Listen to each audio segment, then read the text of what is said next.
있습니다. 미세먼지 농도는 올해 들어 가장 높은 수준을 보이고 있습니다. 내일은 전국이 맑다가 오후부터 차츰 구름이 많이 끼겠습니다. 현재 한반도를 덮은 황사가 재순환하고 대기 정체로 축적되면서 내일도 미세먼지 농도가 매우 나쁨 수준을 기록할 것으로 보입니다. 내일 아침은 북서쪽에서 찬 공기가 유입되면서 서울이 6도 등 전국이 0도에서 11도로 조금 쌀쌀하겠습니다. 낮 최고 기온은 서울이 20도, 대구 24도 등 전국이 17도에서 25도로 오늘보다 조금 높겠습니다. KBS 라디오 저녁종합뉴스 아나운서 남현종이었습니다.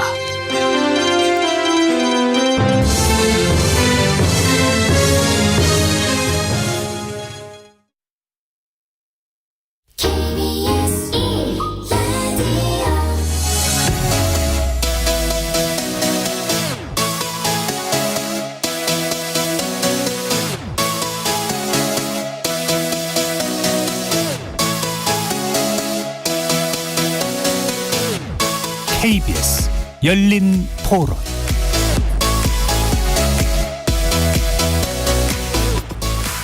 안녕하십니까. KBS 열린 토론 정준희입니다.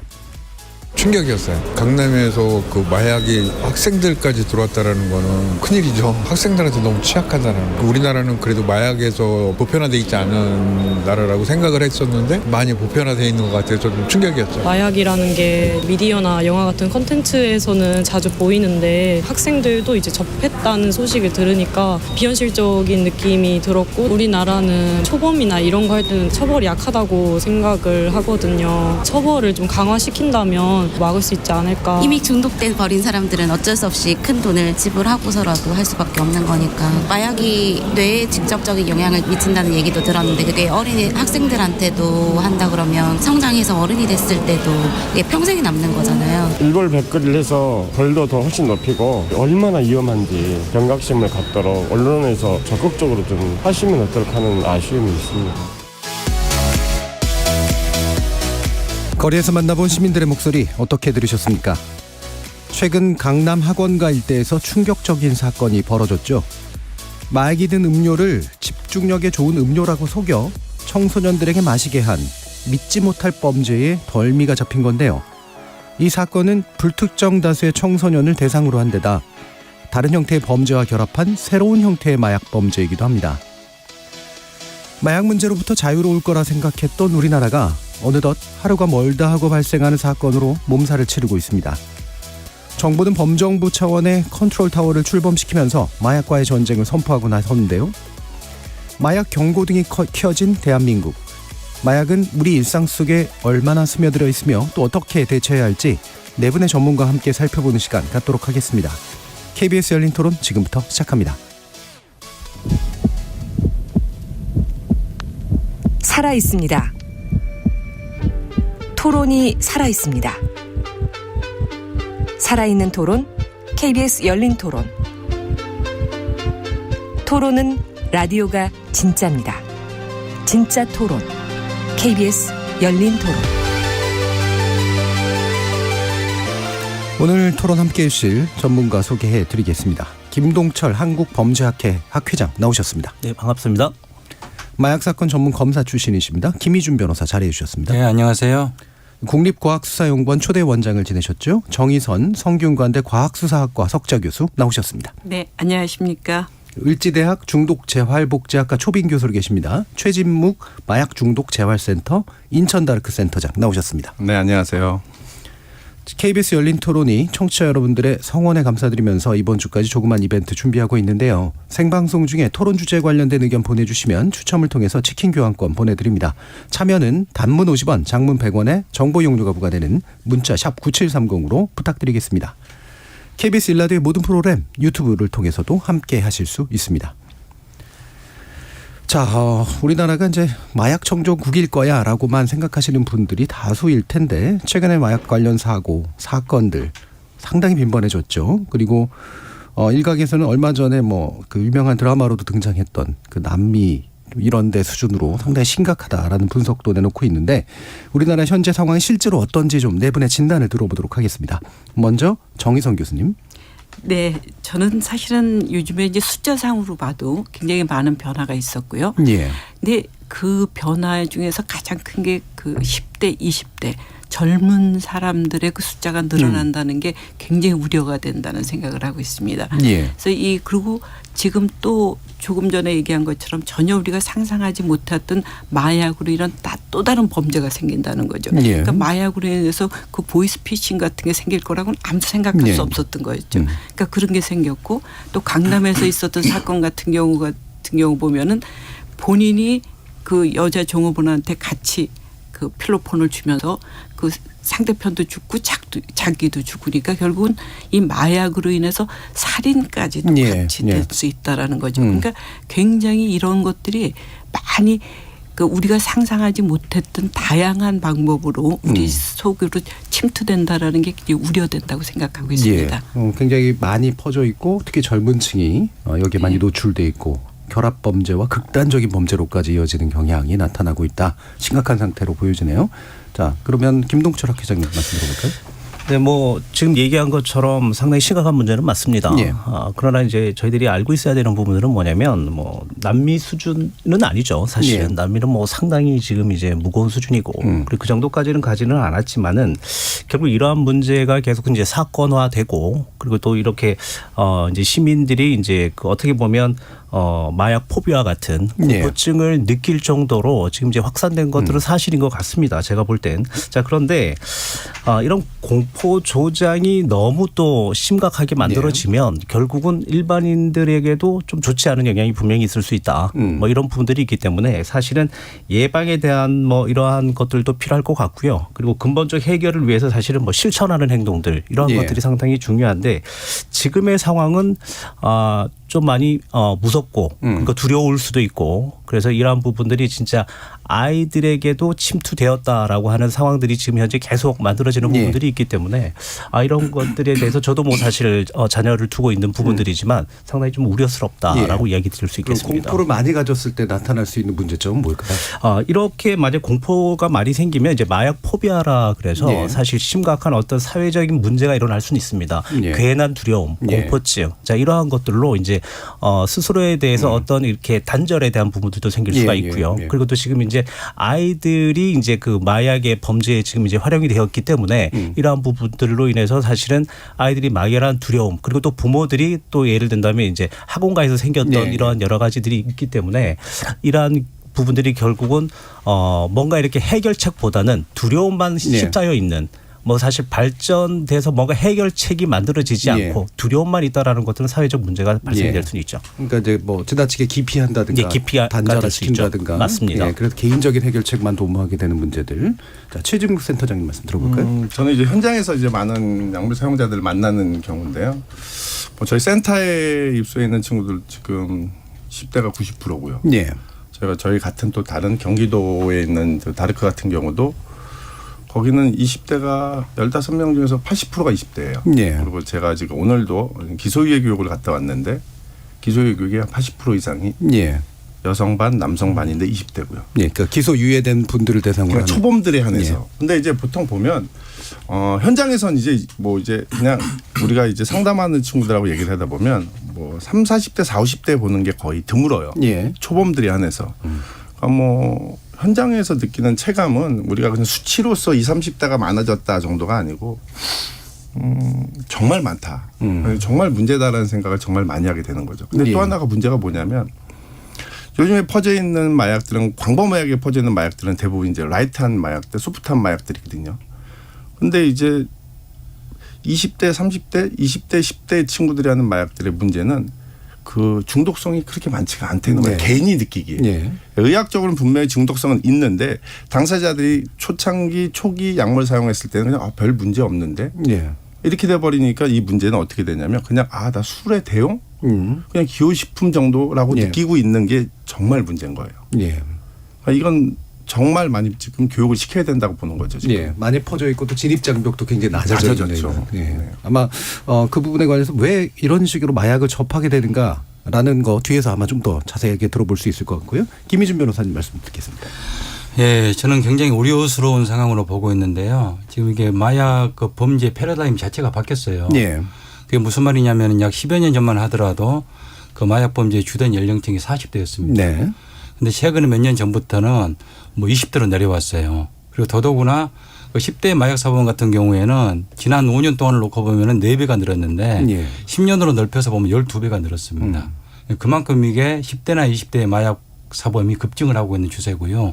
그 이유는 뭐냐면은 그 마약 거래의 패러다임이 바뀌었어요. 예전에는 사실 서로 믿을 수 있는 사람들끼리 정말 이게 마약을 이게 구매해도 되고 팔아도 되는지 몇 번에 이게 신뢰를 줄 수 폐쇄적인 있는지 거 안에서 타진을 하면서 직접 만나서 거래를 하는 방식이었는데 지금은 마치 뭐 배달 음식 주문하듯이 인터넷이라든가 SNS, 뭐 텔레그램 마약방 같은 것을 들어가서 주문을 하면은 바로 그냥 보내와요. 편의점에서 담배 사는 것보다 더 쉬운. 예. 최근에 그 14살 그 여중생이 텔레그램 마약방을 통해서 필로폰을 구입을 해서 투약을 하다가 쓰러진 적이 있었잖아요. 예. 그 여중생이 텔레그램 마약방을 찾아서 주문하는데 걸리는 시간이 단 10분이었습니다. 그 정도로 마약 구입이 쉬워진 거예요. 예. 그러다 보니까 예전에는 소위 우리가 뽕쟁이라고 하는 전형적인 그 마약 사범들끼리만 거래가 됐는데 마약이 너무 일반인들한테 퍼져 있는 거예요. 우리 일상생활 곁에 너무 가까이 와 있는 겁니다. 예. 그럼 마약 범죄가 이제 비율로 보통 따지잖아요. 10만 명당 얼마니 뭐 이런 식의 기준. 네네네. 이게 어느 정도 수준에 올라와 있나요? 지금 이제 통상적으로 이제 유행 기준으로 보면은 10만 명당 20명 미만일 경우에는 마약 청정국으로 예. 보는데 우리나라 같은 경우에는 2016년도에 이미 22.5명으로 그 초과를 냈어요. 예. 이미 마약 청정국의 질을 잃은 거죠. 근데 우리가 여기서 간과하지 말아야 될 것은 그 통계상에 나와 있는 수치는 극히 일부분에 불과하다는 겁니다. 예, 예. 안 잡히는 것들이 있으니까. 예, 마약 범죄는 대표적인 암수 범죄거든요. 이 암수 범죄라는 것은 수사기관에 적발되지 않은 범죄 건수를 말해요. 근데 마약 범죄 암수 범죄율은 최소한 28.5배에서 최대 100배까지 와요. 예. 실질적으로 적발된 건수의 28.5배에서 100배를 곱해야 된다는 거죠. 예, 실제로 사용하고 있는 사람들. 수면 위에 나타난 것은 그게 등산의 일각이라는 겁니다. 예. 그만큼 심각한 상황이고 저는 사실 이게 골든타임의 끝자락에 있다고 보고 있습니다. 우리나라 마약 문제. 골든타임이라고 의미하시는 건? 이 골든타임을 넘어서게 되면은 지금 미국이라든가 남미 같은 경우에는 정부에서 아무리 애를 써도 마약 문제가 해결이 안 되잖아요. 예, 더 이상 손쓸 수 없는 단계. 그렇습니다. 예, 더 이상 손쓸 수 없는 단계로 가기 일보 직전이라고 보고 있어서 지금 이 타이밍에 제대로 종합적인 대책을 강구를 해서 대처를 하지 않으면은 예. 우리나라도 그런 나라로 갈 우려가 굉장히 높다고 저는 보고 있습니다. 알겠습니다. 자, 그러면 이제 최근 사건을 중심으로 한번 얘기를 해보죠. 아무래도 이게 이제 그 전문가님들을 모신 이유이기도 한데 학원가에서 청소년을 대상으로 모르는 이게 그냥 받아 먹은 거잖아요, 말 그대로. 이게 이제 아까도 말씀하신 그 공포를 만들어내는 굉장히 중요한 양상인데 이게 어떻게 해서 이렇게 된 건지 참 궁금하기도 합니다. 신진국 선생님 좀 말씀 주실까요? 저는 이제 요즘에 그 언론에서 보면 그게 이제 보이스피싱과 마약이 결합했다에 자꾸 집중을 하는데요. 예. 제가 집중하고 싶은 건 어떤 거냐면 왜 하필 강남 대치동에 ADHD 약인가가 예. 왜 강남에서 과연 아이들에게 그걸 줬을 때 먹을 거라고 범죄자들은 자꾸 범죄를 진흥화시키고 자기들에게 유리한 방법으로 찾아가는 건 그 사람들의 당연한 생리죠. 근데 왜 과연 그거였을까가 저는 그때가 제일 저희가 생각하는 부분은 강남 같은 경우는요. 다른 지역에 비해서 ADHD 약을 처방하는 비율이 높죠. 굉장히 높습니다. 거기에죠. 그 어린이들 사이에서 공부 잘하는 약, 집중 잘하는 약 이런 것들이 아이들 사이에서 벌써 퍼져 있기 때문에 이건 먹을 거라고 생각을 했던 거죠. 그런데 이건 그렇다면 이건 누구의 문제냐는 거죠. 범죄자들은 범죄자들의 문제거든요. 그들은 그게 직업이고 그렇게 하려고 했던 사람들이고. 그러면 그렇게 만들 수밖에 없는 우리 사회적 분위기. 누구의 탓이냐. 그러면 이거를 처방하는 아이들의 탓이냐. 엄마의 탓이냐. 의사의 탓이냐. 거기에 집중을 해야 되는 거죠. 이 사회적 문제라는 거죠. 의사들이 처방하는 약들에 대해서 꺼리낌 없이 먹을 수 있는 우리. 그런데 그 약들이 대부분이 중독성인 문제인데 그것도 그냥 둔다는 우리.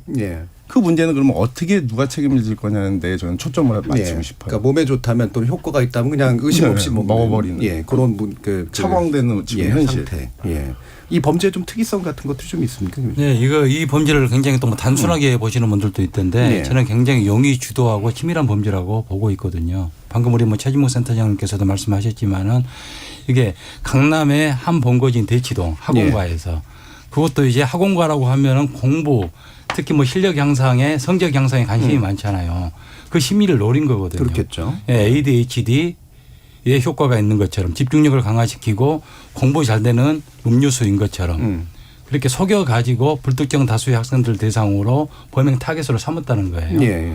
그리고 그 학부모의 연락처를 받아가지고 그 학부모한테 연락을 해서 뭐 돈을 요구를 하는 그런 지금 이게 행위를 했다는 겁니다. 예. 그러면 우리는 두 가지 심리를 파악을 할 수가 있어요. 공부를 잘하고 싶다는 학생들의 마음, 학부모도 이 공부를 잘하게 만들고 싶다는 학부모의 마음, 그리고 자식 일이라면은 무엇이든지 내주는 게 부모의 마음이잖아요. 그런 여러 가지 그 심리를 이용한 굉장히 계획적이고 치밀하고 영이 주도한 범죄예요. 예. 예. 자, 그럼 정인성 교수님, 이게 아까 강조하신 이 새로운 종류의 범죄와 결합되는 양상의 어떤 극단적인 형태인 것 같은데요. 글쎄 제가 보기엔 이제 사실은 우리가 이제 버닝썬 사건 네네. 때를 이렇게 한번 돌아보게 되면은요. 그러니까 이 음료수에다가 마약을 넣는 거죠. 그러니까 상대편을 전혀 모르게 하니까 사실 옛날에는 우리가 얘기했을 때 이 이제 일반적으로 얘기할 때 마약에서 유도되는 범죄들 하면은 성범죄를 그렇죠. 아주 일반적으로 얘기를 많이 했었죠. 근데 성범죄뿐만이 아니라 지금 그리고 사실 우리나라는 굉장히 오래전에는 어떤 사건도 많았느냐면 드링크제에 신경안정제를 예, 집어넣어 갖고 딴 사람이 먹고 잠들면은 뭐를 뺏어가는 그런 그러니까 강도의 그런 것도 많았는데 지금 상황은 그거보다는 훨씬 더 앞으로 나갔다는 거죠. 그러니까 우리가 상상할 수 없는 범죄까지로 연결되기 때문에 그래서 사실은 제가 좀 많이 우려되는 게 어떻게 이런 생각을 할 수가 있을까. 저는 그게 정말 이제 설명하신 것처럼 이게 어떻게 이런 사회에서 될 수 있을까 하는 어떻게 이런 정도까지 하는가. 그러니까요. 그래서 마약이라는 게 일반적으로 이제 사람들이 생각할 때 나만의 문제라고 생각한다는 거죠. 내가 이거 먹고 내가 잘못되는 거지 사회에는 폐를 안 끼친다 이렇게 얘기를 한다는 게 마약에서 일반적으로 얘기하거든요. 근데 그게 절대 아니죠. 지금 보면은 이게 본인 문제가 아니라 사회 전체에 미치는 영향이 너무 크게 된다는 게 아주 커다란 우려가 되고 있습니다. 네, 김동철 회장님도 말씀 주시죠. 뭐 정인성 교수님이 얘기해 주신 것처럼 뭐 결합 범죄는 상당히 많았었죠. 사실 뭐 얘기하신 것처럼 뭐 드링크제에다가 뭐 이제 정신성 의약품 같은 걸 넣어서 문제들이 상당히 많았는데 이번 사실 그 강남에서 일어난 이 드링크제 얘기는 사실 이게 마약과 범죄와 아이와 연관돼 있는 이게 사실 되게 위험한 이야기들이 뭐냐면 아이들 같은 경우에 마약에 이제 뭐 작게라도 노출이 되면 미래의 정신적인 어떤 증상으로 확산이 될 수 있기 때문에 사실 이게 어른들이 복용한 것들보다 오랜 어떤 질환을 가지고 있을 수도 있고 두려움과 공포를 같이 가질 수 있는 부분들이 있습니다.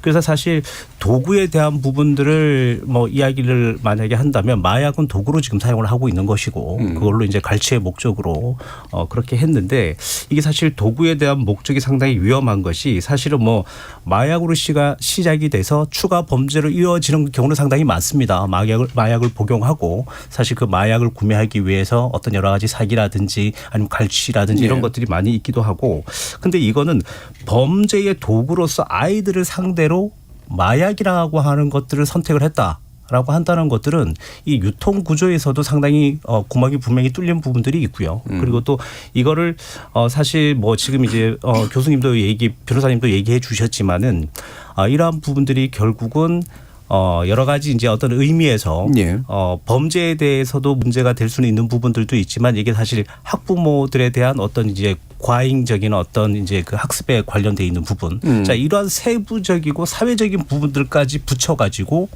도구로서 접목을 시켰다. 자, 이건 상당히 좀 전 위험하다라고 생각을 할 수 있거든요. 자, 이러한 것들이 결국은 단순한 어떤 약물을 가지고 도구로 시킨 게 아니고 이건 저 100% 남용이라고 봅니다. 어마어마한 남용이다. 그렇기 때문에 이러한 부분들은 잠재성을 가지고 있는 계획된 도구 범죄다. 그래서 상당히 두려움이 있습니다. 그럼 이게 이제 사실 뭐 돈을 요구하는 것도 있고 그러니까 일종의 중독을 시켜서 수요자를 양산하는 뭐 이런 방식도 있을 테고요. 가장 취약한 또 이제 어린 친구들을 이렇게 노린 건데 이게 뭐 참 처음 듣는 말입니다. 퐁당 마약이라고 불린다고 하더군요. 이게 어느 정도 이게 이런 식으로 해서 실제로 중독이 되거나 이렇게 그 인입된다고 할까요? 들어오게 되는 일들이 좀 많이 생길까요? 오늘 제가 교육시켰던 여성분들 중에 두 분이 제 물어봤어요. 어떻게 배웠습니까? 그랬더니 남자친구가 몰래 타서. 여성분 6분 중에서 2분이 그랬거든요. 그러니까 여성 같은 경우는 그런 경우가 굉장히 많은 것 같아요. 남성 같은 경우는 거의 없는데요. 남성 권유 아니면 자기 호기심 이게 대부분의 시작이고 여성 같은 경우는 이 퐁당마약이라는 것은 여성을 성범죄로 성적인 도구로 삼기 위해서 썼던 그런 방식인데 그 방식이 이제 바뀐 거죠. 어린 아이들한테. 그리고 돈까지 요구할 수 있고. 이렇게 바뀐 거지 과거에도 있었던 범죄인 거죠. 이거는. 근데 이제 보이스피싱과 합쳐져만 됐다. 요 차이만 있고 저희가 만나는 친구들 중에서는 상담하는 친구들 중에서는 굉장히 많죠. 여성 같은 뷰 같은 경우는. 근데 저 같은 경우는 이게 죄질이 정말 나쁜 이유들이 뭐냐면 아이들이고 그리고 또 예를 들면 퐁당마약 같은 경우는 이제 그 면대면 뭐 이렇게 이제 1대1이라고 한다면 이건 1대 다수로 벌이는 행동이기 때문에 이게 특정 다수이기 때문에 그러니까 상당히 이거는 좀 심각성이 있다 이렇게 이제 받아들여지는 거죠. 저는 안타깝게 생각하는 게 지금 현재 마약과의 전쟁 중이잖아요. 그런데도 수개월 전에 마약과의 전쟁을 정부에서 선포를 했음에도 불구하고 사상 초유의 사태가 벌어진 거예요. 정말 이게 강남 한복판에서 학생들을 대상으로 마약 음료수를 시험 행사를 빙자해서 나눠준다는 것은 있을 수 없는 일이거든요. 어떻게 이렇게 대범하고 대담할까요? 그럼 그게 과연 마약과의 전쟁을 제대로 하고 있는 것인지 그런 문제도 의문이에요. 있을 테고. 제대로 하고 있는 겁니까? 그러니까요. 근데 문제는 이게 법률이 없다는 거예요. 어떤 법률이 없냐면 이 퐁당 마약을 했을 때 이 처벌할 수 있는 게 그냥 사기 정도 죄밖에 안 되더라고요. 그러니까 이게 굉장히 심각한 범죄인데도. 심각한 범죄가 한 사람의 인생을 그냥 송두리째 망가뜨리는 그런 범죄인데 그냥 사기죄가 정도? 예, 그 사기죄가 아니라요. 그걸 이제 법적으로 처벌할 때는 직접적인 처벌 조항이 없어요. 마약류 관리에 관한 법률에.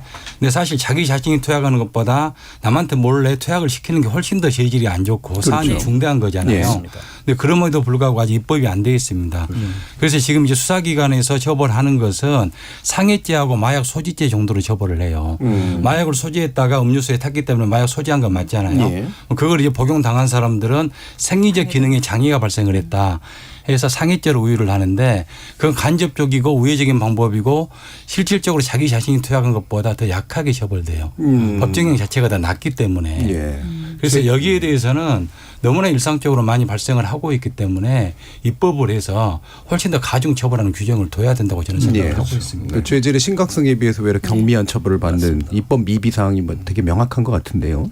이게 그 구체적으로 이제 어떤 그 신종 마약이나 신종 범죄들하고 이렇게 연관되어 있는가를 좀 짚어보면 좋겠는데 이 10대들이 어떤 마약들을 접하게 되는가 의도적으로든 그렇지 않든 간에 이런 부분에 대해서 정의선 교수님께 좀 여쭤봐도 괜찮을까요?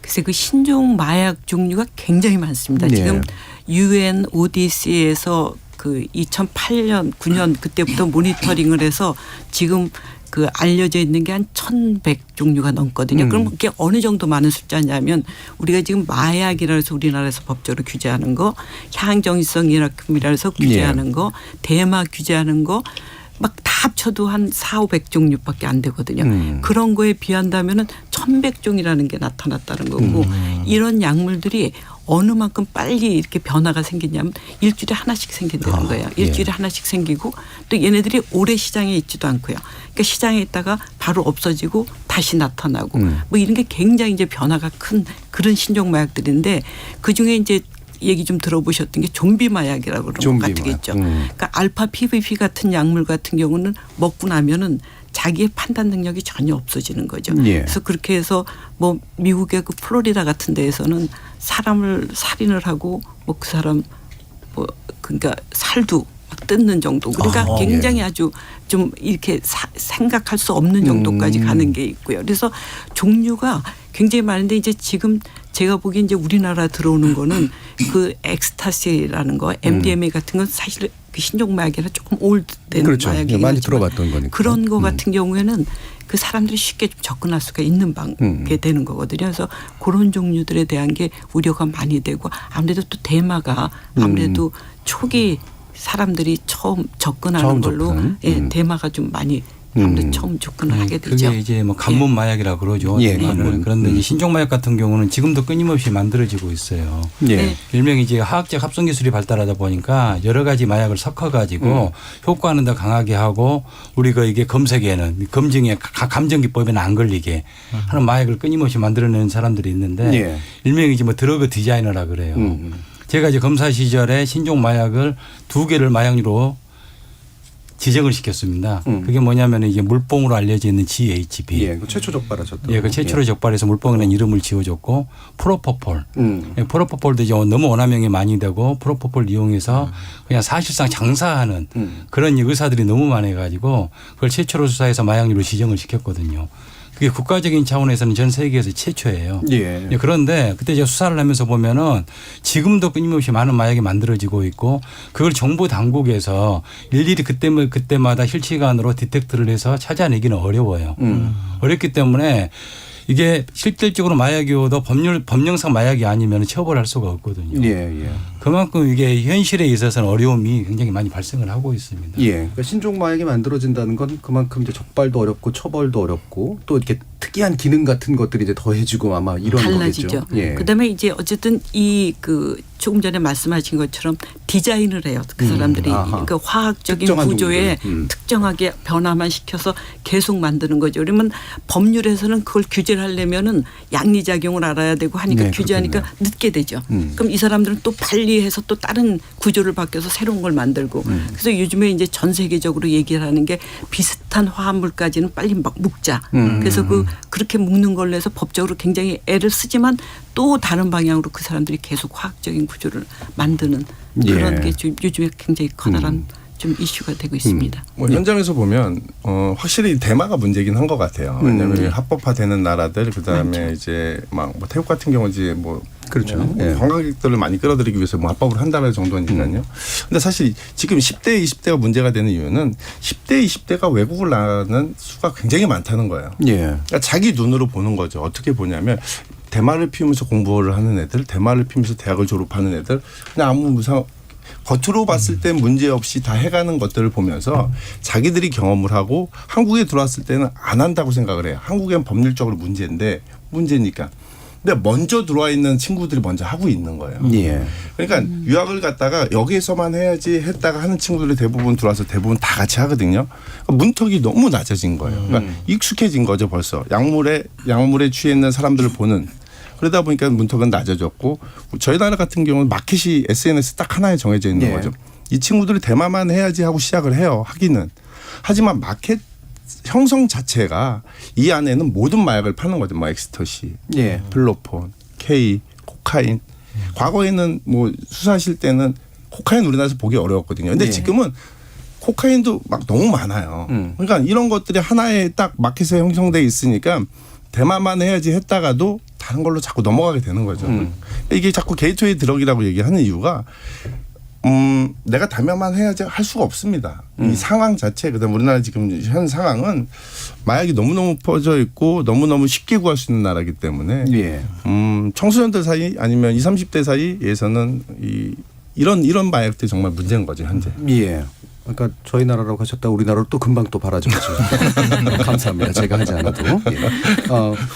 그 지금 이게 마약은 그래서 대마가 됐건 뭐가 됐건 그러니까 낮은 단계가 됐건 신종이 됐건 간에 모든 마약은 다 위험하다라고 하는 얘기를 당연하게 받아들여야 될 것 같은데 왜 못 받아들이는가 이런 부분도 좀 있습니다. 그건 제가 먼저 말씀드릴게요. 예. 먼저 한번 말씀 주시겠어요? 그러니까 우리가 교육이 잘못된 것 같아요. 예. 그러니까 대마, 엑스터시, 필로폰, 뭐 펜타닐 모든 마약이랑 카테고리 안에 넣고 는 페인 그리고 드라마, 영화 이런 데에서 이번에 뭐 더글로리 보니까 어떤 여자분이 막 이렇게 네, 막 떨면서 막 먹는 걸 먹고 막 이런 것들의 그 후유증을 보여주거든요. 사실 이 젊은 친구들 하는 마약들은 그런 금단을 가진 약들이 없어요. 그러니까 그런 교육들이 아주 잘못된 교육들이 네, 너무 당사자들한테는 아, 나 중독 아니구나. 예. 아, 괜찮구나라고 거꾸로 인식하게 만드는 수십 년 동안 우리가 가르쳐오고 알려줬던 교육들은 다 다 잘못된 교육인 거죠. 그러니까 당사자들은 더 이상 나는 중독이 아니야, 괜찮아. 왜냐하면 초기 사용자들은 중독성을 모르거든요. 예. 그걸 알려줘야 되는데 잘못 알려주고 있다는 거죠. 그러니까 다페인이 되는 건 맞는데, 근데 그죠. 끝에 20, 30년 후에는. 근데 흔히 보이는 그런 방식은 난 아니니까 나는 괜찮은 것 같아 이렇게 괜찮은 거 생각한다는 거죠. 아니야. 예. 말씀 주시죠. 그래서 이런 것들을 보면 지금 센터장님께서 이야기를 잘 해주셨는데 이제 이런 것들을 크게 이제 두 가지로 좀 볼 수는 있습니다. 예. 하나는 뭐냐면 의식적 문제가 되었다라고 하는 게 있고요. 그리고 또 이제 하나는 행동적 문제로 발현되었다. 의식적 두 가지로. 문제와 행동적 문제. 근데 의식적 문제는 어떤 거냐면 지금 센터장님께도 얘기를 해주셨지만은 마약에 대한 부정적인 인식이 좀 많이 약화돼 있습니다. 예. 뭐 매스컴을 통하든 아니면 유명 연예인의 뭐 어떤 여러 가지의 사건을 어떻게 보면 좀 미화된 건 아니지만 그래도 처벌을 많이 받지 않아도 돼. 그리고 어느 정도 간단한 처벌을 받고 또 나와서 또 활동을 해. 먼저 이러한 것들이 계속 지속적으로 있다 보니까 어떻게 보면 부정적 의미가 좀 작아졌다라고 하는 부분들이 있어서 약물 남용에 대한 부분들이 좀 이렇게 좀 의식이 좀 줄었다라고 이야기를 할 수가 있는 부분들이고요. 그래도 이제 이러한 부분들과 이제 또 맞물려서 결국은 이제 이러한 것들이 결국은 판매자에 대한 궁금증이 만들어지고 궁금증이 만들어지니까 사실은 구해야 되잖아요. 근데 구하는 방법들이 요즘 상당히 쉬워졌습니다. 자, 그렇다 보니까 혼자 할까 아니면 친구들끼리 모여서 할까? 근데 이제 대부분 친구들끼리 모여서 하는 처음에는 그렇게 시작을 하거든요. 근데 이제 마약으로 이제 그 강력한 마약으로 넘어갈수록 이제 혼자 하는 경우들이 상당히 많은데 그리고 마약을 했었을 때에 이득이 생긴다라는 심리가 좀 있습니다. 그래 이게 의식적인 심리인데 의식적 문제가 나는 마약을 했더니 기분 좋은 게 좀 더 나아. 처벌받는 것보다 기분 좋은 것들이 더 나아라고 하는 생각을 해서 마약에 대해 과소평가를 해버립니다. 예. 자, 이러한 것들이 이제 문제가 되는 것들이 있고요. 자, 이러므로 인해서 일단 문제의식이 결여되어 있는 부분들이 있고 이러한 문제들이 계속 이제 누적이 되면 자기도 모르는 사이에 인간관계의 상실이 일어나겠죠. 예. 그래서 뭐 사람들이 이제 주변에 없어질 것이고 보통 이제 마약 한 사람들에 대한 조사를 한번 해보니까 아니 30% 이상이 이제 자기 연민에 빠져서 사람들하고 격리하거나 혼자 있는 일들이 많아지고요. 그리고 20%, 25%가 가족 불화가 생기고 결국은 15% 내외의 사람들이 이제 뇌에 대한 직접적 문제가 생기기도 하고 그리고 또 결국은 자살 충동이라든지 더 강력한 약물 충동으로 인해서 범죄로 이어진다. 뭐 이렇게 이제 이야기를 하고 있습니다. 정의선 교수님 말씀해 주세요. 저는 사실은 그 의식의 문제 중에 이제 어린 청소년들한테 우리가 조금 너무 간과했던 것들이 마약빵, 마약 김밥, 마약 그렇죠. 뭐 바지 이런 게 해서 마약에 대해서 너무나 우리 생활 속에 있게 했다는 것 저는 그게 굉장히 우려가 그래서 제가 여러 번 사실은 그걸 얘기를 했었는데 그런 것들이 그 어린 청소년들 그러니까 나이 드신 분들은 알죠. 이게 그래도 뭐 어떤 폐해가 있을 거다니까 알지만 어린 사람들은 봐서 내가 마약 김밥 먹었는데 괜찮던데 마약 김밥 뭐 마약빵 먹었는데 근데 그런 의식을 너무 우리가 쉽게 줬다는 것 때문에 지금 저는 청소년들이 이렇게 그 많이 노출되는 것도 그런 거에 영향이 있지 않나 하는 우려를 굉장히 많이 하거든요. 그래서 그런 거에 대한 것부터라도 우리가 사회적 운동을 해서 그런 거는 좀 안 하게 하자. 지금 밖에 나가서 보세요. 마약 바지? 마약 베개? 좀 그런 게 어떻게 있을 수가 있을까 하고 이거를 사회가 왜 우리가 용납을 해야 되는지 그러니까 그런 것부터라도 좀 차근차근 하고 어쨌든 아주 중요한 게 예방이기 때문에 금연운동 하듯이 조금 예방할 수 있는 것도 한번 좀 생각해 보는 거 아주 필요할 것 같습니다. 요즘 엄청 잘 만든 작품 이런 것도 막 약 빨고 만들었다 막 이런 식으로 해가지고 뭔가 능력을 발휘하는 것처럼 그렇게 그러니까 이제 어린 청소년들은 판단 능력이 없잖아요. 그러니까 내가 이걸 지금 내가 이렇게 친숙하게 느끼는데 그다음에 또 정말 그런 게 있어도 내가 옛날에 먹어봤던 거랑 뭐가 이렇게 다를까 뭐 이렇게 생각할 수 있죠. 그게 자꾸 이제 뭐 그런 식의 용어를 사용을 하다 보니까 그 마약이라는 단어에 대해서 긍정적인 이미지를 갖게 돼요. 그게 굉장히 부작용을 많이 초래를 했고 그런 이유 때문에 얼마 전부터는 이 사용을 금지를 했을 겁니다. 그래서 이제 아주 적절한 조치라고 생각을 하고요. 지금 이 청소년들이 보면은 마약에 대한 경각심이나 위험성에 대한 인지가 없어요. 그 이유는 뭐냐면은 우리나라 교육 체계 자체가 그런 게 구축이 안 돼 있습니다. 그렇죠. 지금 현재 우리가 지금 마약과 전쟁을 한다고 지금 하고 있지만은 지금 엊그저께 마약 범죄 특별 수사 본부를 설치를 했잖아요. 검경하고 이제 유관기관들 다 합해가지고 여전히 이게 수사하고 처벌 단속에만 집중을 하고 있어요. 수사본부잖아요. 근데 기본적으로 마약 문제를 건절하기 위해서는 애당초 마약에 접근하지 않도록 만드는 게 중요하거든요. 수요층이 없어야 되거든요. 뭐 애당초 접근을 못하게 하려면 어떻게 해야 되냐. 아주 초등학교 단계에서부터 마약이 얼마나 위험한지에 대해서 충분히 교육을 시키고 주지를 시키고 또 어떻게 행동을 조심해야 되는지에 대해서도 알려주고 그래야 되는데 우리나라는 지금 현재 교육 그 내용을 보면은 약물 원하면 교육은 있는데 사실상 마약에 대한 위험성에 대한 교육은 전혀 이루어지지 않고 있어요. 예. 그래서 잘 모르는 겁니다. 그렇기 때문에 지난번에 있었던 대치동 마약 음료수 사건 같은 경우도 학생들이 그냥 받아가는 거예요. 받아가고 마시는 사람도 있고 위험성을 잘 모르는 거죠. 사실 미국 같은 데나 선진국 같은 경우에는 뭐 클럽이라든가 뭐 술집이라든가 이런 데서 조심해야 될 그 매뉴얼 같은 것도 실제히 가르치거든요. 예, 예. 근데 우리는 그런 게 전혀 없어요.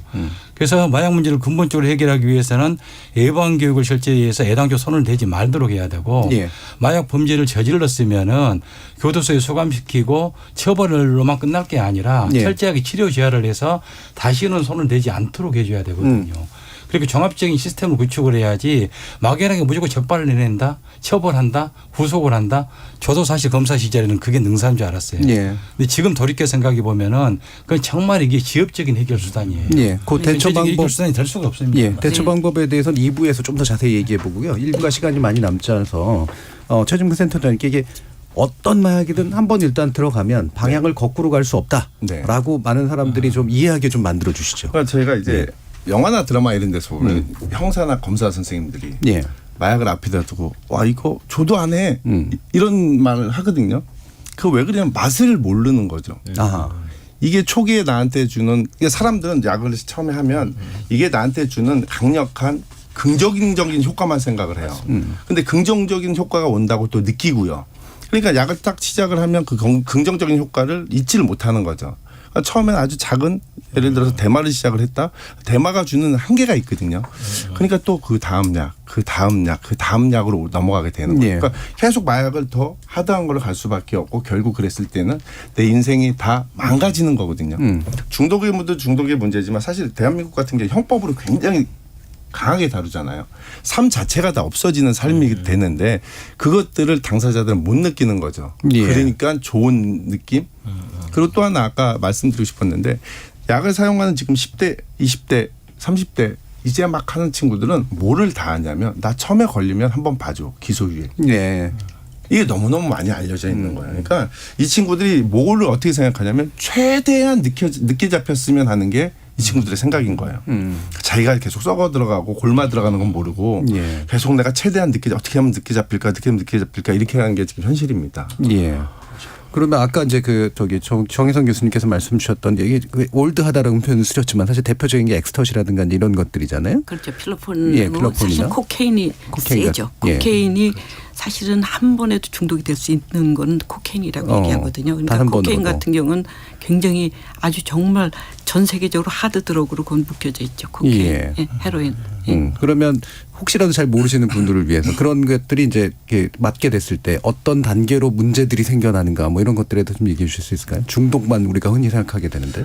보통 이제 그렇게 그 처음에 이제 약한 어떤 이제 정신성 약에 관련된 이제 그런 것들로 시작을 한다면 처음에는 재미와 즐기는 거리로 일단은 먼저 생각을 합니다.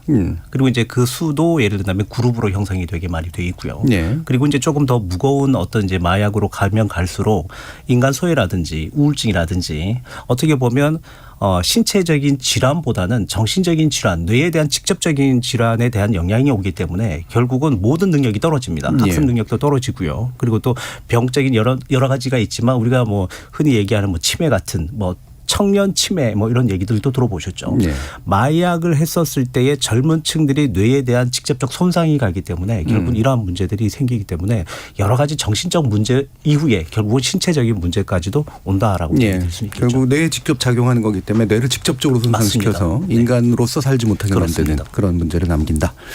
자, 일부를 통해서요. 지금 우리 주변에 아주 깊숙이 침투해버린 마약의 심각성의 문제를 주로 좀 짚어봤는데요. 또 이어지는 2부에서 이거 정말 어떻게 대처할 건가라는 문제 논의해 보도록 하겠습니다. 지금까지 청취자 여러분들이 또 많은 문자 보내주셔가지고요. 들어보도록 하죠. 정의진 문자 캐스터. 네, 지금까지 여러분이 보내주신 문자들 소개합니다. 한병표님. 부유층 및 사회 지도층, 연예인 등이 마약 범죄를 저지르고 쉽게 풀려나오는 걸 보면서 사람들의 호기심이 더욱 발동된다고 봅니다.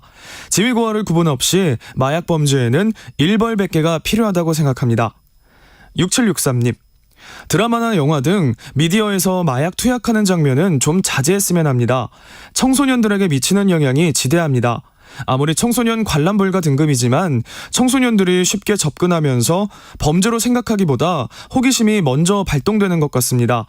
미디어에서 노출되는 마약은 너무 쉽고 순진한 것 같습니다. 학부모로서 정말 걱정됩니다. 라고 해주셨고요. 5464님. 최근 마약 관련 범죄가 증가하고 있는데 단순한 마약 사건으로 접근하기보다는 다른 국가처럼 마약류 범죄와 관련한 별도 마약청을 두고 사전 예방교육, 홍보, 치료, 재활, 수사, 단속 등 종합적이고 체계적인 대응이 이루어져야 한다고 생각합니다. 8866님. 마약 범죄가 너무 사회 깊숙이 들어와 있어서 우려스럽습니다. 우리나라 법은 초범에 대해서 너무 관대합니다. 음주운전을 비롯해 마약 범죄까지 모든 범죄도 처음에 어떻게 대처하느냐가 중요합니다. 초범이든 재범이든 강력한 법이 필요합니다. 처벌이 강화된다면 마약 범죄는 확실히 줄어들지 않겠습니까? 1842님. 10대 마약 투약자가 급증했다면 대량 유입되고 구매가가 저렴해져서 광범위하게 유통되고 있다는 얘기가 됩니다. 우리나라는 마약에 너무 순진하게 접근하고 있습니다. 강력한 단속이 시급합니다. 라고 보내주셨네요. 네, KBS 열린 토론. 청취자 여러분들의 성원에 감사드리며 이번 주까지 조그만 이벤트를 준비했습니다. 생방송 중에 토론 주제와 관련한 의견 보내주시면 추첨을 통해서 치킨을 보내드리고 있습니다. 참여는 단문 50원, 장문 100원의 정보 이용료가 부과되는 문자 샵 9730으로 부탁드립니다. 여러분의 많은 참여 부탁드립니다. 지금까지 문자캐스터 정의진이었습니다. 토론이 세상을 바꿀 수는 없습니다. 하지만 토론 없이 바꿀 수 있는 세상은 어디에도 없습니다.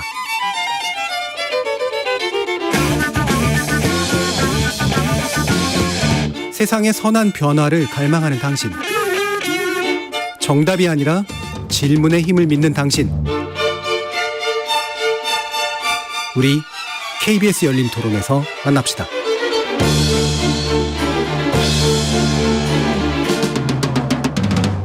KBS 열린 토론, 일상 속에 파고든 마약의 실태 그리고 대책에 대해서 얘기 나누고 있는데요. 김희준 변호사, 정희선 성균관대 과학수사학과 석좌교수, 최진묵 마약중독재활 인천다르크센터장, 김동철 한국범죄학회장, 이렇게 네 분의 전문가와 함께하고 있습니다. 자, 아까 김희준 변호사님께서 이게 너무나 쉽게 구할 수 있게 됐다, 그리고 너무나 잘 공급되고 있다라는 부분 강조해 주셨잖아요. 이게 어느 정도까지 이렇게 심각해진 겁니까? 예, 굉장히 그 마약하기 편한 세상이 됐고요. 예. 텔레그램 마약방 같은 데 들어가면은 마치 플랫폼처럼 하나의 그 공급자가 있는 게 아니라 수십 명의 공급자들이 있어요. 그리고 이제 수십 가지의 마약을 종류별로 팔고 있습니다. 그리고 가격 경쟁까지 해요. 그럼 소비자들은 거기에 들어가서 마음에 드는 공급자를 선택을 해서 원하는 마약을 싸게 살 수가 있어요.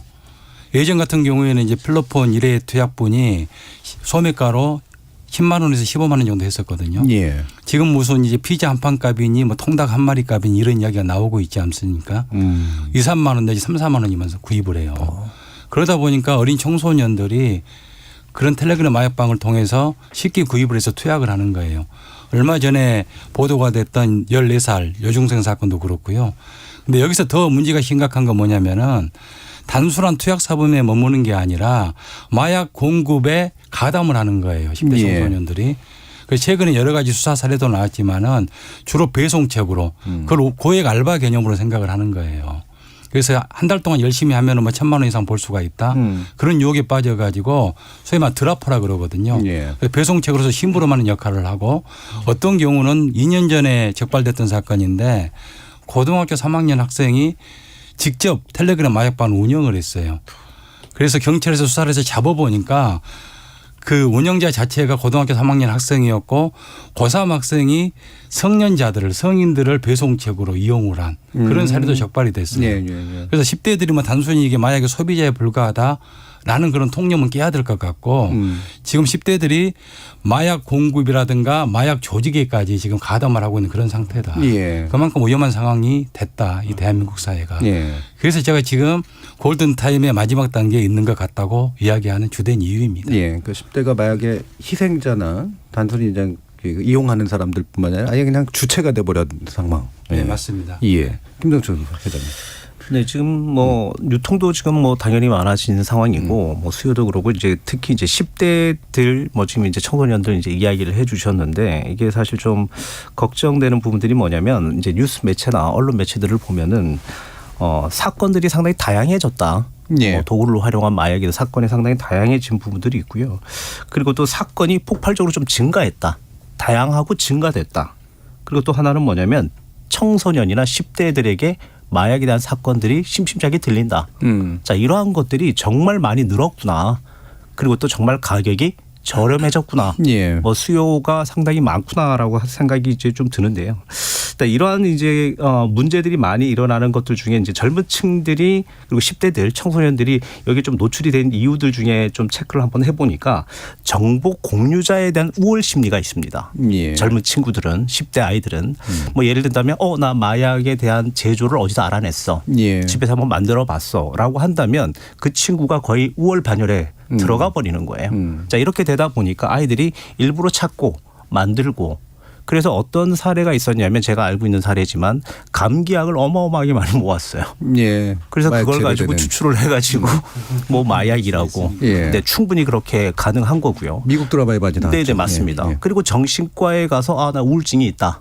여러 가지 이제 향정신성 약을 받아다가 그 부분들을 또 나름대로 그래서 본인이 ADHD가 아닌데도 불구하고 ADHD라고 이야기하고 속이고 그 약을 받아다가 아이들에게 주는 경우. 그래 이렇게 하면서 이제 이게 이러한 문제들이 이제 많이 이제 만들어졌는데 자 이러한 것들이 결국은 사람과 사람, 친구와 지인들에게서 많이 일어나는 것들도 있지만 사실 방송 매체라든지 온라인 뭐 인터넷을 통해 가지고 정보 공유가 너무 많이 되어 있기 때문에 이러한 문제를 사실 호기심으로 시작을 했지만 결국은 이게 호기심이 아니고 정보의 우월로 예. 더 재생산이 되고 있다라고 보여집니다. 예. 그것도 그 나이 때 특유의 그 우쭐함을 추구하는 경향이 있잖아요. 네. 예. 정희성 교수님 이 부분 어떤 말씀 주시죠? 네, 아니 저는 사실은 그 10대에 있었던 사건 중에 제가 기억하는 거 하나가 마약은 종류가 굉장히 이제 일반적으로 두 개로 크게 나누게 되면 하나는 흥분제 계통의 예. 약물, 그다음에 억제제 계통의 약물이 두 개인데 거기에 속하지 않으면서 우리한테 아주 굉장히 이렇게 환각 작용을 나타내는 걸로 LSD라는 게 LSD. 있었습니다. 네, LSD가 있는데 그 대전에 있었던 고등학교 3학년 학생이 친구가 미국에서 오면서 LSD를 줘서 그거를 2번을 복용했다는데 결국은 정신적으로 문제가 생겨갖고 그러니까 이모하고 어머니를 살해를 했거든요. 그러면서 이 친구가 근데 본인이 이렇게 잡혀가는 순간까지도 자기가 어머니하고 그 누나를 이모를 살해했다는 걸 모르고 기억을 못하고 그런 정도로 돼서 그 약물이라는 게 오늘 그 복용했을 때 그런 작용이 나타나는 또 어느 시간 한참 지나고 난 다음에 플래시백이라서 전혀 안 먹었는데도 그런 작용이 나타날 때가 있거든요. 그래서 마약이라는 게 굉장히 예측이 좀 어렵다는 거거든요. 그러니까 그러니까 사람마다 우리가 똑같이 지금 같은 약물 먹었을 때도 우리의 작용이 다른 것처럼 사람한테 이렇게 맞추는 영향들이 굉장히 다르거든요. 그러니까 어떤 사람한테는 굉장히 크게 나타날 수도 있어서 사실 이게 어린 사람들한테 이런 약물들을 복용하게 한다는 건 굉장히 위험하다는 거죠. 예. 그래서 사실은 아까 이제 처방에 대해서 약물 받아온 또 케이스를 보면은 그 경상남도였던 걸로 제가 기억을 하는데 펜타닐이라는 게 아주 그 진통제가 지금 미국이 굉장히 그것 때문에 그렇죠. 많이 문제가 되는데 거기 고등학생들이 가갖고 병원에 가서 자기가 너무너무 아픈데 자기 꼭 그 약물을 처방해달라. 그러니까 그 약물을 처방을 받는 거죠. 계속. 예. 그 처방을 받아갖고 자기 친구들끼리 모여갖고 그거를 남용을 하는 그런 케이스도 있었거든요. 그래서 그 어린 청소년들이 그렇게 정말 본인들이 막 나쁜 마음 먹으면 거기에 노출할 가능성이 굉장히 크다는 그런 게 아주 우려가 되고 있습니다. 예. 아까 최 센터장님께서 강조해 주셨던 그런 부분이네요. 예. 그러니까 아까 변호사님께서 말씀하신 19세 알고 봤더니 판매상 그 저하고 상담 진행을 했던 친구거든요. 근데 이제 그런 친구들은 이제 드러났으니까 상담할 곳을 찾고 자기가 치료받을 곳을 찾는데요. 대부분의 10대들은 부모들 입장에서 내 아이가 마약하고 있다는 걸 알고서도 밝히질 못해요. 처벌받아야 하고 예. 학교에도 못 알리고. 그러니까 지금 10대들의 암수 범죄는 성인의 보다 훨씬 높다고 보시면 돼요. 드러낼 수가 없는 거예요. 그러니까 아픈 아이를 두고 아픈 아이를 병원도 못 데려가고 할 수 없는 지경이거든요. 이게 어떤 문제인 거냐면 약물 억제 정책을 쓰면서 법으로만 처벌하는 순간 이게 이렇게 되는 거예요. 그러니까 예. 대다수의 약물 중독자들이 약을 하면서 자기의 문제를 알아가요. 어떡하지? 고쳐야 되는데 방법이 없는 거예요. 예. 내가 알리는 순간 범죄자로 그냥 범죄자가 되니까. 예. 그래서 외국 같은 경우는 체포가 치료의 시작이라는 걸 써요. 예. 체포가 되는 순간 교도소를 보내는 것도 있지만요. 당사자에게 의사를 물어봅니다. 치료를 받겠습니까? 교도소를 수감되겠습니까? 그러면 치료를 받겠다 그러면 교도소 수감 기간 동안 치료로 재활을 시켜줘요. 근데 그거 같은 경우는 1달러를 투자했을 때 14달러의 효과가 있다고 지금 예, 미국에서 벌써 나와 있거든요. 그러니까 저희 나라 같은 경우는 우리나라 같은 경우는 아직 예. 이 정책까지는 아니래도 그러면 처벌 이후에 어떻게 할 거냐. 교도소에서 아니면 요번에 그 남경필 지사 아들 네, 사건이 있었잖아요. 4년 전에 약을 해서 집행유예를 받고 나서 약을 집에서 했어요. 근데 그 부모가 과연 제 생각인데 그날 당일 마약인데 신고했을까? 얼레고 달래고 한참 협박도 걸렸겠죠. 해보고 예. 엄청나게 하다가 안 되니까 결국 신고를 했어요. 신고를 하고 나서 경찰에서 영장을 청구해서 법원에 갔지만 불구속이 됐거든요. 불구속이 돼서 5일 만에 마약을 다시 했습니다. 그러면 마약 중독자가 마약을 하는 게 이상한 건가요? 뭐 그렇겠죠. 하겠죠. 보면 예. 그 판사님께서 그냥 아무 조치 없이 불구속으로 내줬던 거는 그냥 이 사람한테 단죄했을 때 끊을 수 있다라는 착각을 하고 있는 거죠. 예. 중독에 대한 아예 인식이 없는 거죠. 맞습니다. 불구속으로 내보내줄 것 같으면 그분한테 치료 아니면 어떤 재활센터나 어떤 명령이 있었어야죠. 예, 예. 이 사람은 중독자이기 때문에 마약을 하는 건 절대 이상한 게 아니었는데 마약을 또 하게 만든 거죠. 예. 이것도 사회적 문제인 거예요. 이런 문제 때문에 재범, 3범, 4범 되는 아이가 저희 센터에 들어와 있는 애는 그 친구는 잘된 케이스예요. 불구속을 3번 받고 4번째 때 저 만나서 저희 센터 들어와갖고 지금 예. 단약을 정말 잘하고 있는데요. 그 친구는 처음에 나갔을 때 또 약하고 불구속으로 또 돼서 또 약하고 이걸 계속 반복했단 말이에요. 그러니까 이거는 도대체 어떻게 할 건지 예. 이런 문제들을 우리가 사회적으로 우리 시스템 안에 만들어야죠. 만들어서 이들이 재범 3범을 안 할 수 있는 어떤 제도를 만들어야 되는 게 핵심 같아요. 예. 저는. 그래서 오늘의 아마 얘기의 핵심이 나와 버렸는데요. 그래서 요 얘기로 이제 아마 나머지 시간을 같이 채워야 될 것 같은데 유튜브에서 무이이치님이 이런 질문을 해주셨어요. 처벌만이 답은 아닌 것 같은데 마약 범죄 관련해서는 또 제일 크기에 비해 처벌 자체도 또 너무 약한 거 아니겠습니까? 라는 또 질문도 해주셔서 처벌, 대처 이런 게 어떤 식의 조율들이 필요한 것인가에 대한 견해들을 이제 들어보도록 하겠습니다. 예, 방금 이제 뭐 말씀하셨는데 미국 같은 경우는 약물 법정이라는 게 별도로 있어요. 예. 우리나라 같은 경우는 그런 제도가 없거든요. 그래서 마약 중독자 같은 경우는 약물 법정으로 보내 가지고 치료를 먼저 받도록 합니다. 약물 법정하고 연계되어 있는 이게 치료 기관으로 보내 가지고 6개월에서 1년 정도 치료를 받도록 해요. 그래 가지고 그리고 나서 과연 이게 처벌을 할 것인지 말 것인지 결정을 해요. 근데 우리나라 같은 경우에는 그런 제도가 전혀 없고 일단 처벌만 하거든요. 또 초범인 경우에는 기소유예하고. 예, 초범인 경우는 기소유예를 하고 구속을 시켜서 교도소에 보낸단 말입니다. 예. 단순 투약사범으로 들어갔어요. 물론 초범인 경우는 구속이 안 되지만 재범 3범을 하면 구속이 되거든요. 예. 그러면 그 안에 들어가 가지고 마약을 끊고 나오는 게 아니라 더 인적 네트워킹을 공고히 하고 나와요. 예. 진짜 이게 되겠다. 예, 고도의 이 공급책들하고 연결이 돼 가지고 나와서 더 발전된 마약 범죄를 저지릅니다. 예. 그냥 방치해 놓는 거예요. 뭐 치료 재활이라는 게 거의 의미가 없을 정도로 그렇게 제도가 운영이 되고 있어요. 지금 우리나라에 현재 뭐 21곳 정도의 치료 그 재활 병원이 지정이 돼 있는데 제대로 운영되고 있는 것은 2곳밖에 없거든요. 예. 예. 인천의 참사랑병원하고 경남의 국립부곡병원. 이 정도밖에 없고 그것도 뭐 국가적인 예산 지원이 너무 형편없어 가지고 그 예산으로는 치료할 수 있는 인원이 얼마 되지도 않아요. 이게 사실상 거의 없다고 보면 되는 그런 상황입니다. 예. 정의선 교수님.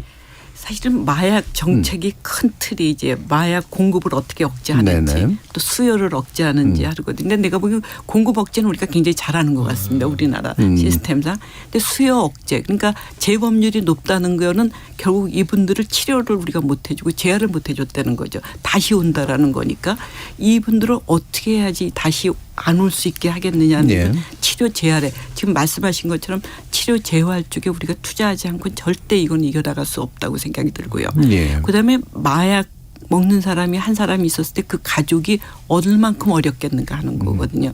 그 한 사람을 인해서 그 집 가족이 다 어려움을 겪는다고 얘기를 하더라고요. 그러니까 그 한 사람의 문제가 아닌 가족의 문제고 한 가족의 문제는 사회가 문제이기 때문에 우리나라가 정말 재활 치료 쪽에 지금은 완전히 이게 그쪽으로 가야지 지금처럼 이렇게 있어서는 좀 안 될 거라고 예. 생각하고 있습니다. 제가 볼 때는 지금 뭐 재활치료 당연히 이제 가야 되는 부분들은 있죠. 그런데 이제 저희들이 이제 그 유해 흡입 물질을 이제 처음 접하는 나이가 17.9세입니다. 평균. 예, 평균. 이거 사실 어마어마하게 어린 나이 아이들인 거죠. 그리고 이렇게 시작을 해서 실제로 이 아이가 뭐 환각 목적으로 약물을 사용하는 나이가 24세 뭐 요 정도 수준입니다. 그러니까 사실 상당히 좀 일찍 뭐 마약에 손을 댄다라고 이제 볼 텐데 그런데 이제 26세 정도가 되면 이렇게 꾸준히 마약을 이제 그 아이들이 이제 하게 되면 26세 정도가 되면 늦기 시작하는 단계.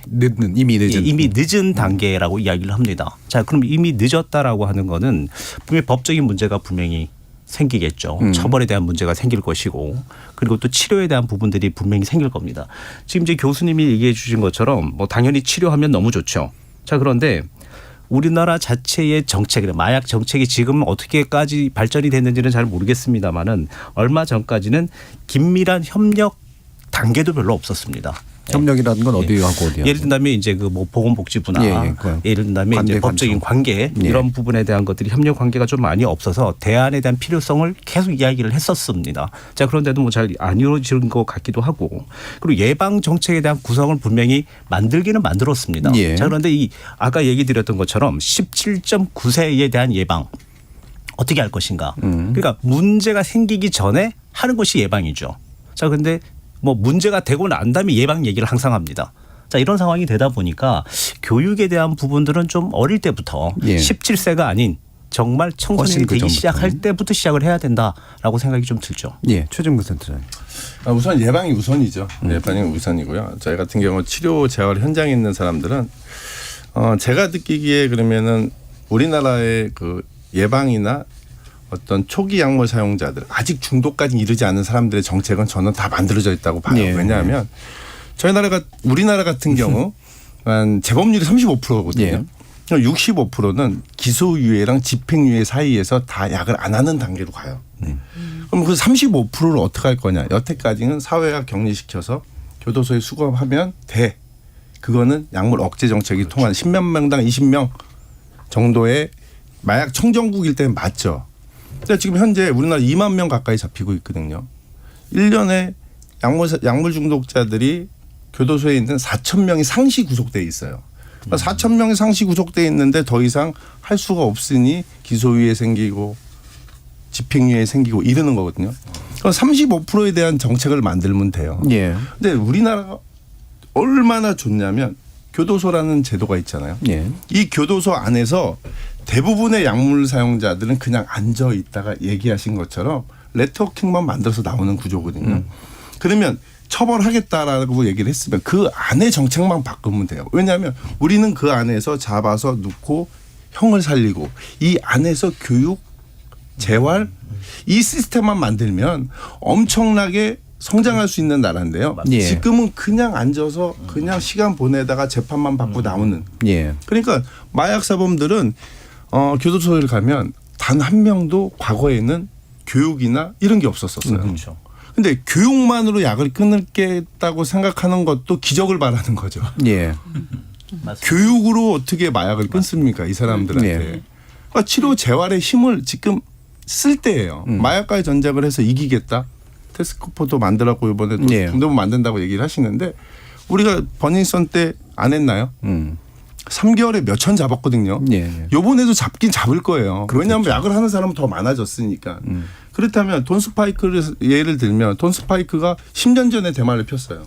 10년 전에 대마를 펴서 기소유예 한 번 받고 집행유예 받았거든요. 10년 후에 필로폰을 했습니다.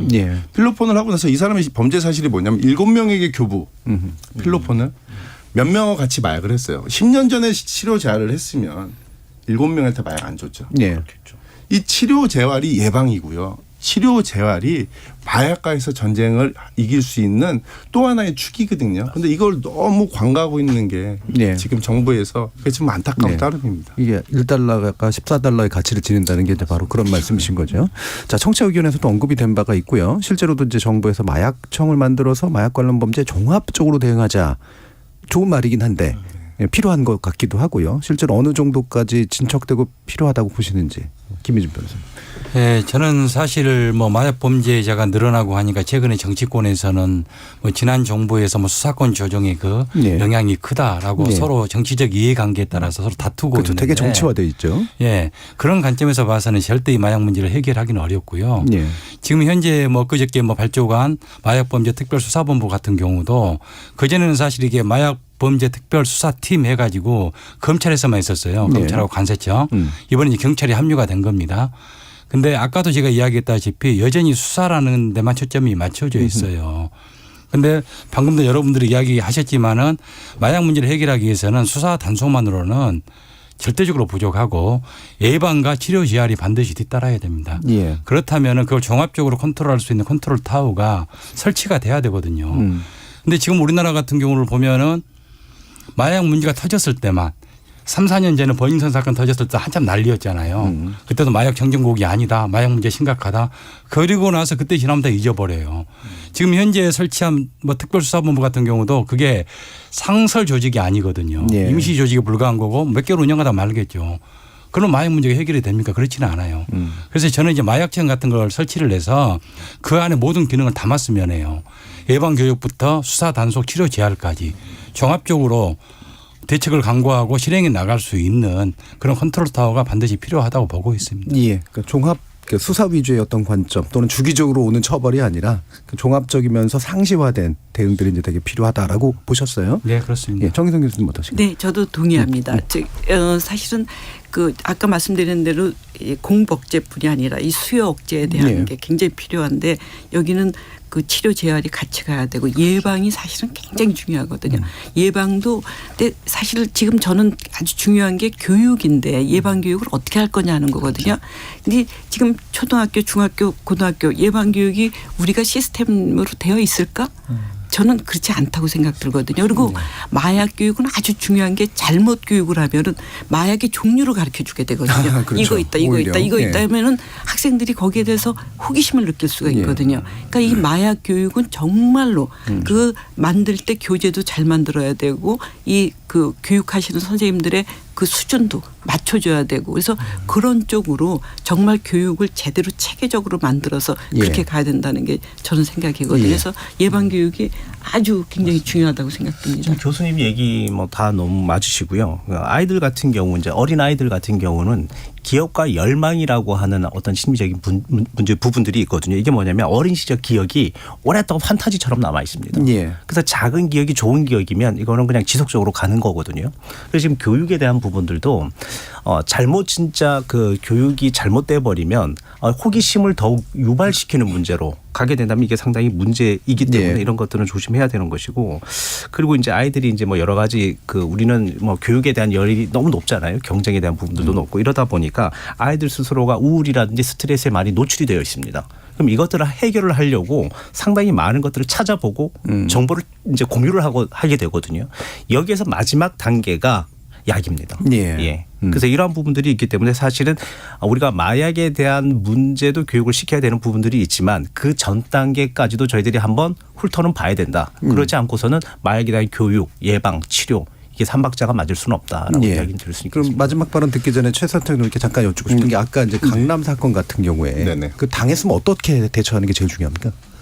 그 학생 입장에서 학생 입장에서는 그 당시에는 내가 먹으려고 했던 게 아니었기 때문에 자의로 먹었던 게 아니었기 때문에 신고하는 게 맞죠. 네. 무조건 신고하고 가족에게 알리고. 그러니까 이게 자꾸 음주에서 다루려고 하니까 문제가 더 되는 것 같아요. 예. 이 문제를 자꾸 이게 꺼내놓고 더 공론화시키고 아까 이제 말씀해 주셨듯이 양의 문제를 그러면 다 어떻게까지 알려줘야 되냐, 예방교육을 해줘야 되냐. 예. 이게 어설프게 하고 어설프게 알려주니까 호기심이 생기는 거거든요. 더 드러내고 더 드러내서 이게 공론화시키고 양지에서 이거를 얘기했을 때 예방교육이 되고요. 양지에서 얘기했을 때 치료 재활이 되는 거죠. 예. 아까 얘기한 것처럼 아픈데 내가 교도소 갈 것 같아.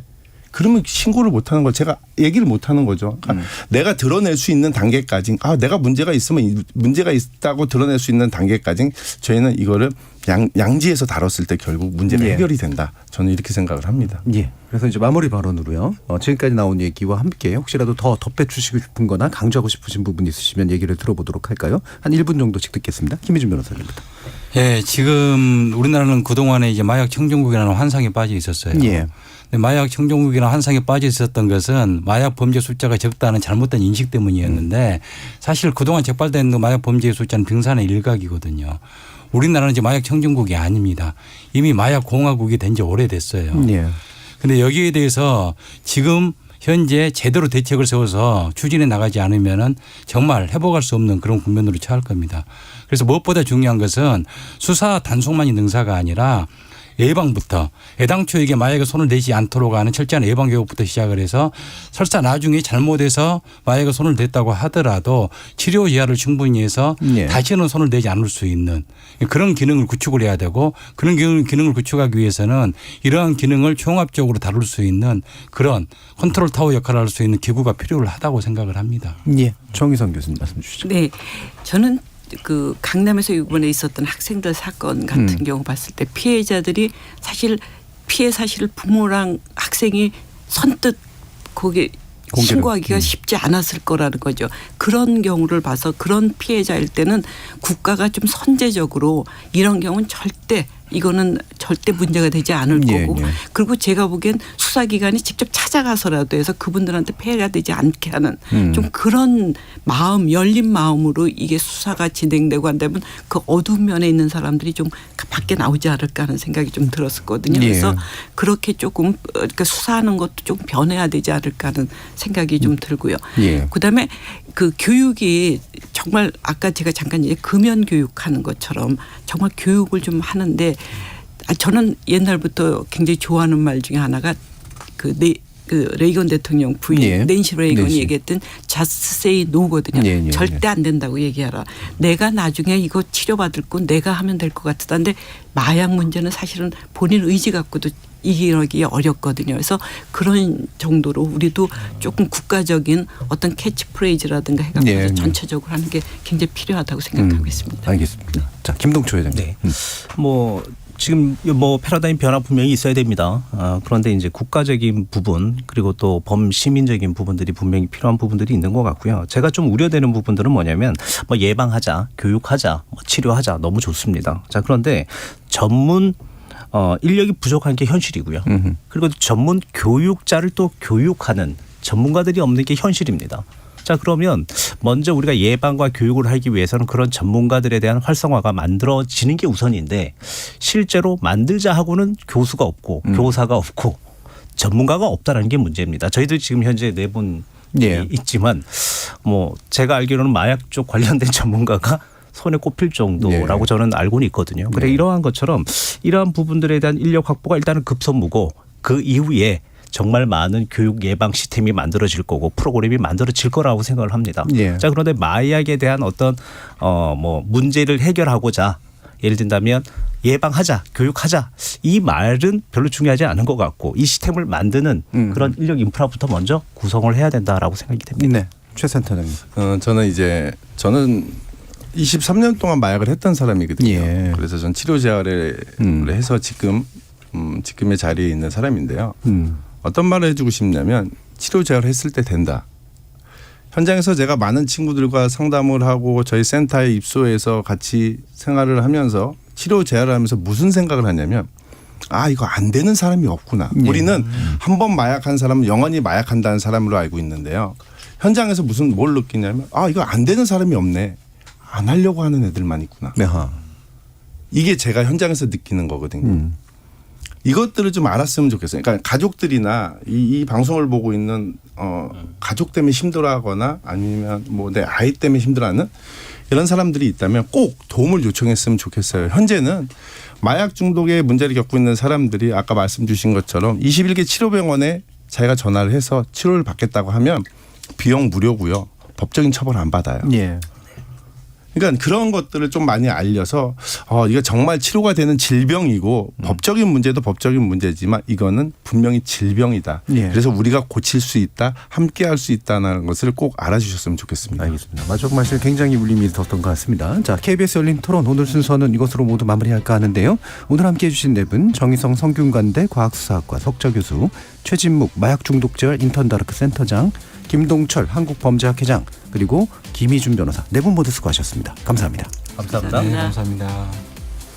일각에서 품는 마약범죄 수사의 정치적 의도성에 대한 의심 제거할 필요도 있어 보이는데요. 그러려면 적발과 처벌이라는 단기 성과를 넘어서 공급업체, 수요업체 양 측면의 실체적이고 장기적인 성과를 실제로 시작해야 될 것 같습니다. 참여해주신 시민논객 여러분 감사합니다. 지금까지 KBS 열린 토론 정준이었습니다.